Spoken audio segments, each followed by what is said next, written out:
पालक की भी आहुति डलती है, कमलगट्टा, इनकी आहुतियाँ डलती हैं, काली मिर्च की भी आहुति डलती है। सात्विक भाव से वो रोग का निवारण करती है। जिसको कोई बीमारी है घर में, तो या किसी के कोई दुश्मन बहुत ज़्यादा फैले हैं, तो 11वें और 12वें अध्याय में कुछ मंत्र हैं, तो उसकी आहुति डलती है। सर्वा बाधा प्रशमनम, वो श्लोक बोल करके काली मिर्च की भी आहुति डलती है। औषधियों से आहुति डाली जाती है, वह अग्नि के संपर्क में आकर पूरे वातावरण को रोग मुक्त कर देता है। क्या सुंदर बात कही है। यज्ञ से सिर्फ मनुष्य ही सुखी नहीं होता, यज्ञ से संपूर्ण देहधारी संपूर्ण जीवात्मा को प्रसन्नता मिलती है। क्योंकि यह कीट पतंगों को भी, पशु पंक्षियों को भी तो बीमारियां फैलती हैं। जो आप यज्ञ करते हैं, ये यज्ञ तो पशु और पंक्षियों की भी सुरक्षा करता है, बीमारी फैलने से रोकता है। जहां जहां पर यज्ञ हुए होंगे, कोरोना ने अपना प्रभाव नहीं दिखाया हुआ है। यज्ञ का प्रभाव है ये। यज्ञ समष्टि का कल्याण करता है। यज्ञ सिर्फ मनुष्य मात्र के लिए नहीं, संपूर्ण जीवों के कल्याण के लिए यज्ञ है। भगवान शंकर यज्ञ की बड़ी विशेषता बताते हैं। यज्ञ की महिमा अनंत है, अति प्रशंसनीय है। इससे आयु, आरोग्यता, वंश वृद्धि, धन धान्य, वंश वृद्धि भी है। महाराज दशरथ को पुत्रों का जन्म यज्ञ के ही द्वारा हुआ था। और भी बहुत राजा हैं जिनके यहाँ संतान का जन्म यज्ञ से हुआ है।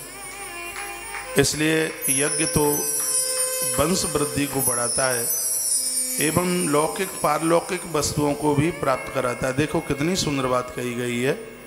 यज्ञ के द्वारा जिस घर में यज्ञ होता है, वहाँ की देवियाँ, स्त्रियाँ कभी बांझपन को स्वीकार नहीं करती, वहाँ वंश वृद्धि होती है।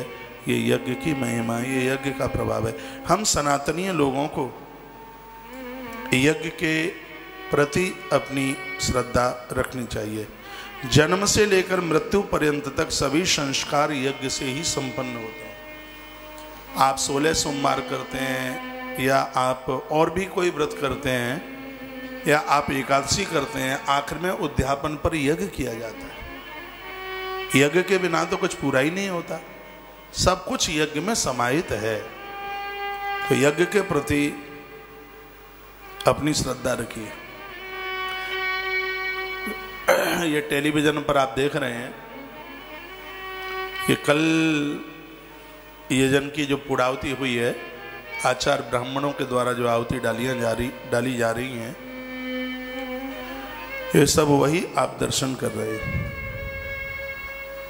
यज्ञ के करने से संपूर्ण सृष्टि का कल्याण होता है। यज्ञ से पर्यावरण तो शुद्ध होता ही है, लेकिन यज्ञ से वायुमंडल भी शुद्ध होता है। प्रदूषण को ये समाप्त करता है। वर्तमान समय में दिल्ली, नोएडा, गाजियाबाद, इन जगहों पर बहुत ज़्यादा यज्ञ की जरूरत है, क्योंकि बहुत ज़्यादा प्रदूषण हो रहा है उधर। यज्ञ में दिल्ली में तो दिखाई नहीं देता कभी हाथ से हाथ, क्योंकि मैंने बहुत कथाएं दिल्ली में की हैं, और मुझे लगता है कि शायद दुनिया के किसी कोने में इतना कोहरा ना पड़ता हो जितना कि दिल्ली में पड़ता है। कुछ दिखाई ही नहीं देता, हाथों हाथ नहीं दिखता, और इतना प्रदूषण होता है। तो दिल्ली वालों, मुझे आप सुन पा रहे हो, नोएडा और गाजियाबाद, उधर गुड़गांव में भी फैल गया है दिल्ली का वातावरण। फरीदाबाद, बल्लभगढ़ जो सटे हुए हैं, अभी हम लोग तो आपसे दूर ज़्यादा हैं, वृंदावन बहुत दूर है अभी तो दिल्ली से। यूँ तो सबको ये 9 दिन के अनुष्ठान में